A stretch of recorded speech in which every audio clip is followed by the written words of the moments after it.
Sunt Maria și azi o să facem provocări. Am aici o foaie care prietenii mei mi-au scris câte o provocare. Prima este Andreea Bălan. Ea mi-a spus, am citit lista mai întâi să fac acest videoclip. Ea mi-a spus să mă spăl cu noroi pe dinți. Haideți să începem. Dacă filmez la toaletă, dar dacă mi se face rău, măcar să stau lângă chiuvetă.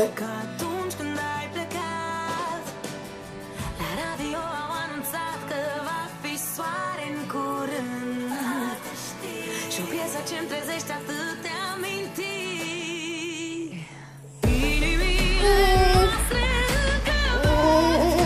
Așa rănite, inimi desenate pe asfalt, ca jurăminte. Nu pot să te scot din mintea mea, nu pot să te scot din minte. Provocarea a doua este iar o să mă spăl cu feruța de dinți, dar acum cu săpun. Asta nu poate fi mai greu decât cealaltă. Așa rănite, Că mă arăt și șoforul. scrie-mi în culori orice gând, orice vrei, oricum, oricând. Amintirile rămân, vreau să te întorci la noi, unde înfloresc copacii goi, pe drumul tainic către doi. La radio au anunțat că va fi soare în curând. Rău, coleg care mă urăște mi-a pus provocarea să mă spăl pe părul meu cu ketchup. Haideți să urmăm. Într-o zi, în frigiderul meu să găsesc ketchup dulce. Am găsit ketchup iute și fierbinte. Aoleu!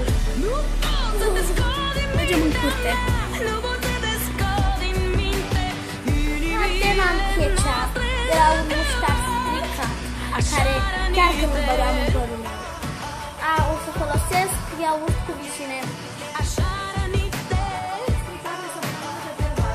Stricat pe o săptămână pe pervanți. Ce frumos miroase.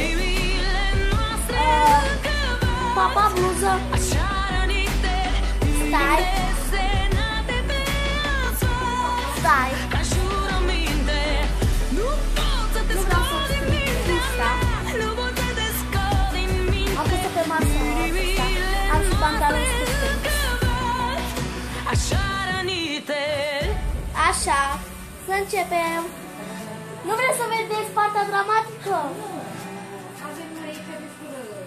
Mama, tu nu vrei să vezi? Și acum începem, n-ai voie să scoți niciun cuvânt. Fără să gândesc ce se poate întâmpla într-o secundă din viața ta. 1. Cine nu mă Să se schimbe totul, da, în privirea ta.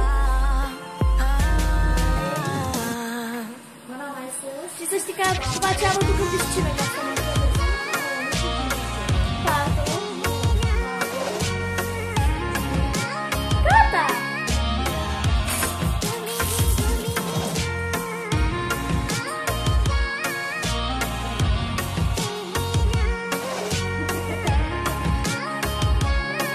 Trebuie să mă clătesc cu apă, fiindcă sunt prea urmări. Ascultă, frate, e scris în acte, puțin fac parte din un alt